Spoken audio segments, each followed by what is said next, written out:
జై శ్రీమన్నారాయణ.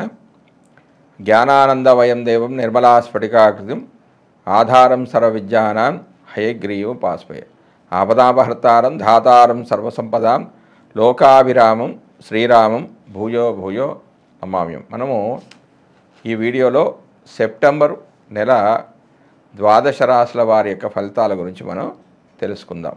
ఈ మాస ఫలితాల్లో ముఖ్యంగా రవి, కుజ, శుక్ర, బుధ గ్రహాలు ప్రముఖమైన పాత్రను వహిస్తాయి. ఆ గ్రహాలు ఏ స్థానాలుంటే శుభ ఫలితాలు ఇస్తాయి, ఏ స్థానాలుంటే అశుభ ఫలితాలు ఇస్తాయి అనే దాని గురించి మనం ఇప్పుడు తెలుసుకుందాం. ఒక మాసం తమకు అనుకూలమా ప్రతికూలమా అని గమనించేందుకు రవి, కుజ, శుక్ర, బుధ గ్రహాలను గమనించడం అనేది సాంప్రదాయం. సూర్యుడు 3, 6, 10, 11 రాశుల్లో సంచరించే సమయంలో మాత్రమే శుభ ఫలితాలను ఇస్తాడు. మిగిలిన సమయాల్లో అతడు సంచరించే రాశి దృష్టి ఉన్న సప్తమ రాశి విషయంలో జాగ్రత్తలు అనేవి తీసుకోవాలి. వేరువేరు జన్మరాశుల వారికి రవి సంచరిస్తున్న రాశి దృష్టి ఉన్నటువంటి రాశులు ఏ భావాలైతాయో గమనించి వానికి అనుగుణమైన ఫలితాలను నిర్దేశించాల్సి ఉంటుంది. రవి గోచారంలో వ్యతిరేకంగా ఉన్న సమయంలో అధికార ప్రభుత్వ సంబంధమైన సమస్యలు, అనారోగ్య లోపాలకు, మానసికమైన ఒత్తిడులకు అధికమైన అవకాశం అనేది ఉంటుంది. అదేవిధంగా కుజుడు గోచారంలో అననుకూలమైన రాశిలో సంచరిస్తుంటే చిన్న చిన్న ప్రమాదాలు, ఒత్తిడులు, శరీరకమైన అనారోగ్యాలు, నొప్పులకు అవకాశం అనేది అధికంగా ఉంటుంది. అంతేకాకుండా సామాజికంగా అప్పులు పెరగడం, శత్రుత్వాలు అధికం కావడం కూడా ఉంటుంది. తగిన దాన ధర్మాలు అవసరము అవుతాయి. 3, 6, 11 రాశుల్లో మాత్రమే శుభ ఫలితాలను కుజుడు ఇచ్చినప్పటికీ తాను సంచరిస్తున్న రాశి దృష్టి ఉన్నటువంటి 4, 7, 8 రాశులను కూడా ఫలితాల విషయంలో లెక్కలోకి తీసుకోవాలి. బుధుడు గోచారంలో అననుకూలమైన ప్రదేశాల్లో ఉన్నప్పుడు, అంటే వ్యతిరేక స్థానాల్లో ఉన్నప్పుడు వ్యాపారాదుల్లో లోపాలకు అధికమైన అవకాశం అనేది ఉంటుంది. ఎక్కువగా నష్టాలు వచ్చే అవకాశం అనేది ఉంటుంది. పెట్టుబడులు అనేవి ఫలించవు, స్ఫురణ శక్తి అనేది లోపిస్తుంది, శారీరక చైతన్యం తగ్గిపోయే అవకాశాలు, సూచనలు కూడా ఉన్నాయి. కొంత బలహీన మనస్తత్వం, ఆలోచన తత్వంలో లోపాలకు అవకాశం అనేది ఎక్కువగా ఉంటుంది. రోగ నిరోధక శక్తి లోపించడం వల్ల కలిగే సమస్యలు పెరుగుతాయి. బుధుడు 2, 4, 6, 8, 10, 11 స్థానాల్లో శుభ ఫలితాలను ఇస్తాడు. తాను చూస్తున్న భావాలకు కూడా శుభాన్ని ఇస్తాడు. శుక్రుడు అధిక స్థానాల్లో గోచారిత్యా అనుకూలంగానే ఉన్నప్పటికీ బలహీనమైన గోచార ఫలితాలనిచ్చే స్థానంలో మనోభిష్టాలు నెరవేరక ఇబ్బంది పడుతూ ఉంటారు. శుక్రుడు ఒక రాశిలో సంచరించే కాలంలో మానసికమైన వ్యవహారాలు, ఆకర్షణలలో లోపాలు, ఇబ్బందులకు అవకాశం అనేది ఉంటుంది. శరీరంలో హార్మోన్ల లోపాలు అనేవి ఏర్పడతాయి. సమతుల్యమైన భావాలు దెబ్బతింటాయి. శుక్రుని విషయంలో 6, 7, 10 రాశుల సంచారం మాత్రం చాలా లోపమైనది. 6వ స్థానం సంచారం అధికమైన లోపంగా పరిగణిస్తారు. భార్యాభర్తల మధ్యలో అభిప్రాయ భేదాలకు కూడా ఇటువంటి అంశాలు కారణమవుతాయి. మానసికమైన ఒత్తిడి తీవ్రంగా ఉంటుంది. 1 నెల రోజులు కొంత ఎక్కువ తక్కువలతో కూడుకున్న రోజుల్లో సంచరించే గ్రహాలు ఇవి. అందువల్ల వీటి ద్వారా కలిగే ఫలితాలు ఆ మాసాదులకు చెంది ఉంటాయి. అయితే శుభ సమయంలో కార్యక్రమం ప్రారంభించి పూర్తి చేయడానికి ఇటువంటి అనుకూల గ్రహ సంచారాల వల్ల ఫలితం అనేది అధికంగా ఉంటుంది. జై శ్రీమన్నారాయణ. జ్ఞానానందమయం దేవం నిర్మలా స్ఫటికాకృతం ఆధారం సర్వవిద్యానాం హయగ్రీవం పాస్పయ. మనం సెప్టెంబర్ నెల మాస ఫలితాల గురించి చర్చించుకుంటున్నాం. అందులో భాగంగా ఈరోజు ధనురాశి వారి యొక్క మాస ఫలితాల గురించి తెలుసుకుందాం. ముందుగా రవి ఫలితాలు. రవి ధనురాశి వారికి సెప్టెంబర్ 1 నుంచి 16 వరకు భాగ్యంలో సంచరిస్తున్నాడు. తర్వాత సెప్టెంబర్ 17 నుంచి 30 వరకు 10వ స్థానంలో సంచరిస్తూ ఉన్నాడు. జన్మరాశి నుంచి 9వ రాశిలో సంచరించే కాలంలో సంఘంలో గౌరవ మర్యాదలకు లోపం ఏర్పడుతుంది. దారిద్రత, బాధ, ప్రమాదాలకు ఎదుర్కొనవలసి రావడం, ఖర్చులు ఎక్కువ కావడం, అధికారులతో గొడవలు వంటి ఫలితాలు ఉంటాయి. ఇందులో 20% ఫలితాలు మాత్రమే జాతకుడు పొందుతాడు. కారణం ఏంటంటే ఈ రాశిలో రవి స్వర్ణమూర్తిగా ఉంటున్నాడు. ఇక 10వ స్థానంలో సంచరించే సమయంలో అంటే సెప్టెంబర్ 17 నుంచి 30 వరకు 10వ స్థానంలో సంచరించే సందర్భంలో శుభ ఫలితాలను ఇస్తాడు. 10వ స్థానం కర్మస్థానం, రాజస్థానం కాబట్టి ఈ 10వ స్థానంలో ధనాదాయం అనేది చాలా బాగుంటుంది. మెదడు తీవ్రంగా పనిచేస్తుంది. విద్యారంగంలో మంచి రాణింపు అనేది ఉంటుంది. ధర్మాది కార్యక్రమాల్లో ఆధ్యాత్మిక విషయాల్లో పాల్గొంటారు. కొన్ని పనులు జరగవు, అనుకున్నవి జరిగే అవకాశం ఉంది. ఆస్తి సంపదలను పెంచుకుంటారు. అధికారుల ఆదరాభిమానాలు పొందుతారు. కానీ 10వ స్థానానికి వేదస్థానమైన 4లో రాహు సంచరించడం వల్ల పూర్తిగా ఫలితాలు పొందే అవకాశం అనేది జరగదు. ఇందులో ఒక 70% శుభ ఫలితాలు పొందే అవకాశం ఉంది. ఎందుకంటే ఈ రాశిలో రవి తామ్రమూర్తిగా సంచరిస్తున్నాడు కాబట్టి. తర్వాత కుజుడు యొక్క ఫలితాలు. కుజుడు ధనురాశి వారికి నెల మొత్తం కూడా 7వ స్థానంలో సంచరిస్తున్నాడు. కుజుడు జన్మరాశి నుండి 7మంలో సంచరించే కాలంలో మంచి ఫలితాలను ఎదురు చూడలేమంటే మంచి ఫలితాలు అనేవి రావు. చేతిలో డబ్బులు ఉండవు, అవసరమైన రీతిలో ఉండవు, డబ్బుకు కటకటలాడుతూ ఉంటారు. కలత్రంతో గొడవలు ఉంటాయంటే భార్యాభర్తల మధ్య గొడవలు ఉంటాయి. చిన్న జబ్బులు అనేవి బాధిస్తాయి. సుఖశాంతుల లోపంతో పాటుగా శారీరక మానసిక శ్రమకు గురవుతారు. ఇతరులు అనవసరంగా ఇతరులతో అనవసరంగా గొడవలు పెట్టుకుంటారు. కలత్రానికి అనారోగ్యం అనేది ఏర్పడుతుంది. మొత్తం మీద ఈ రాశిలో కుజుడు ఒక 20% మాత్రం ఇబ్బందులు పెట్టడం అనేది జరుగుతూ ఉంటుంది. ఎందుకంటే సువర్ణమూర్తిగా ఈ రాశిలో సంచరిస్తున్నాడు కాబట్టి. తర్వాత బుధుడు యొక్క ఫలితాలు. బుధుడు ధనురాశి వారికి సెప్టెంబర్ 1 నుంచి 4 వరకు అంటే 4 రోజుల పాటు అష్టమంలో సంచరిస్తున్నాడు. తర్వాత 5వ తారీఖు నుంచి 23 వరకు భాగ్యంలో అంటే 9వ స్థానంలో సంచరిస్తున్నాడు. తర్వాత 24 నుంచి 30 వరకు 10వ స్థానంలో సంచరిస్తున్నాడు.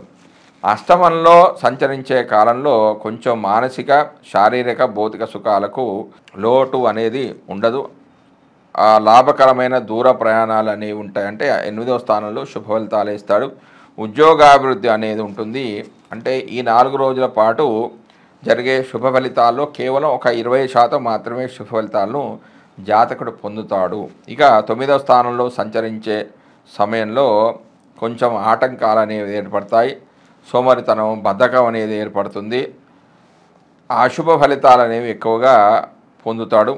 10వ స్థానానికి అయితే ఈ 10వ స్థానానికి వేదస్థానమైన 6లో గురుడి సంచారం వల్ల వృత్తులలో లాభాలు, వ్యాపార లాభము, బంధుమిత్రుల సుఖజీవనం, కొత్త ప్రయత్నాలు అనుకూలించడం వంటి జరుగుతాయి. కేవలం 25% శుభ ఫలితాలే జాతకుడు పొందుతాడు. 10వ స్థానంలో సంచరించే సమయంలో అంటే 9 నుంచి 10వ స్థానంలోకి సంక్రమించే 10వ స్థానానికి వచ్చిన తర్వాత మిశ్రమ ఫలితాలు అనేవి పొందడం అనేది జరుగుతుంది. విశేష సౌఖ్యము, ధనలాభం, కీర్తి, శత్రుజయం కలుగుతాయి. అయితే ఈ 10వ స్థానానికి వేదస్థానమైన 7లో కుజుడు యొక్క సంచారం వల్ల అన్ని శుభ ఫలితాలే జాతకుడు పొందే అవకాశం ఉందంటే పాప ఫలితాలు అనేవి తగ్గిపోతాయి. శుభ ఫలితాలు మొత్తానికి ఈ రాశి వారికి బుధుడు శుభ ఫలితాలనే ఎక్కువగా ఇవ్వడం అనేది జరుగుతుంది. తర్వాత గురుడు యొక్క ఫలితాలు. గురుడు ధనురాశి వారికి సెప్టెంబరు మొత్తం కూడా 6వ స్థానంలో సంచరిస్తున్నాడు. 6వ రాశిలో సంచరించే కాలంలో వ్యాపారంలో నష్టాలుంటాయి. అర్థం కాని లేదా వాయు సంబంధమైన రోగాల వల్ల బాధపడుతూ ఉంటాడు. ముఖ్యంగా జీర్ణకోశానికి చెందిన రోగాలు అనేవి బాధిస్తాయి. దూరదేశ సంచారం జరుగుతుంది. అనవసరపు వృధా వాగ్వివాదము, విరోధాలు, అనవసరమైన ఖర్చులు ఉంటాయి. విద్యా వినోదాలతో పాటుగా పాల్గొంటారు. సుఖశాంతులు ఉండడం, ప్రతి పనిలో ఎదురు దెబ్బలు తినడం అనేది జరుగుతుంది. అంటే మొత్తం మీద ఈ రాశి వారికి గురుడు చెడు ఫలితాలే ఇస్తాడు. తర్వాత శుక్రుడి యొక్క ఫలితాలు. శుక్రుడు ధనురాశి వారికి సెప్టెంబర్ 1 నుంచి 18 వరకు 10వ స్థానంలోను, సెప్టెంబర్ 19 నుంచి 30 వరకు లాభస్థానంలోనూ సంచరిస్తున్నాడు. 10వ స్థానంలో సంచరించే కాలంలో నివాస స్థలానికి దూరంగా సంచరించవలసి ఉంటుంది. ఎన్నో కష్టాలను ఎదుర్కొనవలసి ఉంటుంది. సరైన వేళకు భోజనం లభించదు. మనసు అనేది చెడ్డ పనులకు ప్రేరేపిస్తుంటుంది. 10వ స్థానానికి వేదస్థానమైన 4లో రాహు సంచారం వల్ల అంతగా చెడు ఫలితాలు అనేవి ఉండవు. ఇక 11వ స్థానంలో సంచరించే సమయంలో అంటే సెప్టెంబర్ 19 నుంచి 30 వరకు 11వ స్థానంలో సంచరించే సమయంలో మంచి ఫలితాలను ఎదురు చూడవచ్చు. అనుకున్న వాటిలో అనుకున్న రీతిలో విద్య నిర్వహించే సామర్థ్యం ఉంటుంది. ధనాదాయం అనేది చాలా బాగుంటుంది. అన్ని విధాలుగా నైపుణ్యాలను ప్రదర్శిస్తారు. భార్య సహాయ సహకారాలు అంది వస్తాయి. ఊహించని రీతిలో ధనాదాయం అనేది ఉంటుంది. కానీ 11వ స్థానానికి వేదస్థానమైన 9లో రవి సంచారం వల్ల కేవలం 25% మాత్రమే శుభ ఫలితాలను జాతకుడు పొందుతాడు. తర్వాత శని యొక్క ఫలితాలు. ధనురాశి వారికి శని ఈ నెల మొత్తం కూడా 3వ రాశిలో సంచారం చేస్తూ ఉన్నాడు. 3వ రాశిలో సంచరించే సమయంలో అండి శని 3వ స్థానంలో మంచి అభివృద్ధిని ఇస్తాడంటే 3, 6, 11 స్థానాల్లో పాపగ్రహాలు మంచి ఫలితాలు ఇస్తాయి. 3వ రాశిలో శని సంచరిస్తున్నప్పుడు 4 వైపుల నుంచి ధనాదాయం ఉంటుంది. అన్ని శుభ ఫలితాలే ఉంటాయి. ఆరోగ్యం అనేది చాలా కుదుటపడుతుంది. నూతన ఉత్సాహం ఉంటుంది. సంఘంలో మంచి గౌరవ మర్యాదలు ఉంటాయి. వేళకు భోజనం చేస్తారు. విలాసమైన జీవితం అనేది లభిస్తుంది. దారాపుత్ర సుఖ వాహన పశు సంపదలు అనేవి లభిస్తాయి. ఇందులో 50% శుభ ఫలితాలు జాతకుడు పొందుతాడు. కారణం ఏంటంటే ఈ రాశిలో శని లోహమూర్తిగా సంచరిస్తూ ఉన్నాడు కాబట్టి. తర్వాత రాహు యొక్క ఫలితాలు. ధనుర్రాశి వారికి రాహు 4వ స్థానంలో సంచరిస్తూ ఉన్నాడు. 4వ స్థానంలో బుద్ధిబల లోపము, అనవసరమైన ప్రయాణాలు, వాత వ్యాధులు, స్త్రీ కలహము, చేసే పనిలో ఆటంకాలు ఎదుర్కోవడం లాంటివి జరుగుతున్నాయి. అంటే 4వ స్థానము సుఖానికి సంబంధించిన స్థానము, మాతృస్థానము, సుఖభోగాలకు సంబంధించిన స్థానం కాబట్టి ఈ 4వ స్థానంలో పాపగ్రహం సంచరిస్తే చెడు ఫలితాలే వచ్చే అవకాశం ఉంది. ఎందుకంటే ఇంకా ఇందులో బంగారమూర్తిగా ఉంటున్నాడు పాపగ్రహం కాబట్టి కేవలం 25% మాత్రమే చెడు ఫలితాలు జాతకుడు పొందే అవకాశం అనేది ఉంది. తర్వాత కేతువు యొక్క ఫలితాలు. ధనుర్రాశి వారికి కేతువు ఈ నెల మొత్తం కూడా 10వ స్థానంలో అంటే ఉద్యోగ స్థానం, కర్మస్థానంలో సంచరిస్తున్నాడు. 10వ స్థానంలో కేతువు శుభ ఫలితాలను అనేది కొంచెం ఇస్తాడు. శారీరక సౌఖ్యము, భోజన సౌఖ్యము, సంతోషము, కష్టాలు అనేవి తొలగిపోవడం జరుగుతుంది. కర్మసిద్ధి బలంగా ఉండడం వల్ల ఆనందం అనేది కలుగుతుంది. కానీ ఇందులో కేవలము 20% మాత్రమే శుభ ఫలితాలను జాతకుడు పొందే అవకాశం అనేది ఉంది. ఇక ధనుర్రాశికి అధిపతి ఎవరంటే గురువు. మరి ఇందులో ఉన్న నక్షత్రాలు మూల, పూర్వాషాఢ, ఉత్తరాషాఢ. మూల దీనికి అధిపతి కేతువు, పూర్వాషాఢకి అధిపతి శుక్రుడు, ఉత్తరాషాఢ నక్షత్రానికి అధిపతి రవి. కాబట్టి వీరు గురుగ్రహంతో పాటుగా అంటే గురువుకి ప్రతి గురువారం గురుహోర సమయంలో అంటే 6 నుంచి 7 లోపల గురువుకు ప్రదక్షిణ చేసుకోవాలి. కేతువుకు సంబంధించిన మూల మంత్రాలు కూడా చదువుకోవాలంటే ఫలాచ పుష్ప సంకాశం, తారకాగ్రహమస్తకం, రౌద్రం, రుద్రాత్మకం ఘోరం, తంకేతుం ప్రణమామ్యం అనే ఈ యొక్క మంత్రాన్ని కూడా ఎప్పుడు కూడా నిరంతరం జపిస్తూ ఉండాలి. దక్షిణామూర్తి స్తోత్రాన్ని పఠనం చేస్తుండాలి. వీరు రాఘవేంద్ర స్వామి కూడా పూజ చేసుకుంటే మంచి ఫలితాలు ఉంటాయి.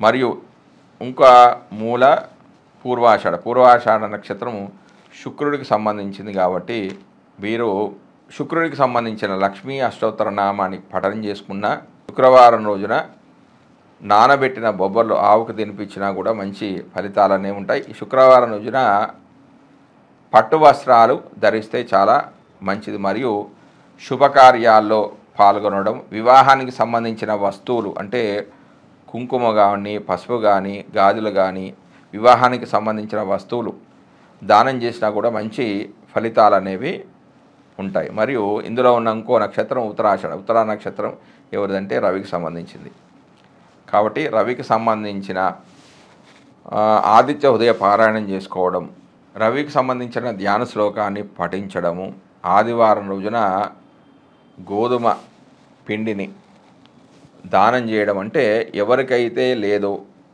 వారికి దానం చేయడం, అంటే కేవలం బ్రాహ్మడికే కాదు, ఎవరికైతే అది తిని వాళ్ళు సంతృప్తి పడతారో వారికి దానం చేయడం ద్వారా కూడా రవికి సంబంధించిన దోషాలు పోతాయి. అంటే రవికి సంబంధించిన రెమెడీస్ చేసుకోవడం, మరియు ఆ గ్రహానికి ఆ రాశికి అధిపతి ఎవరు, గురువుకి రవికి చేసుకోవాలి. అంటే ఆ నక్షత్రాధిపతికి మరియు రాశ్యాధిపతికి సంబంధించిన రెమెడీస్ పాటిస్తే వారికి చెడు ఫలితాలు అనేవి తొలగిపోతాయి, మంచి ఫలితాలు అనేవి జరిగే అవకాశం ఉంది. జై శ్రీమన్నారాయణ.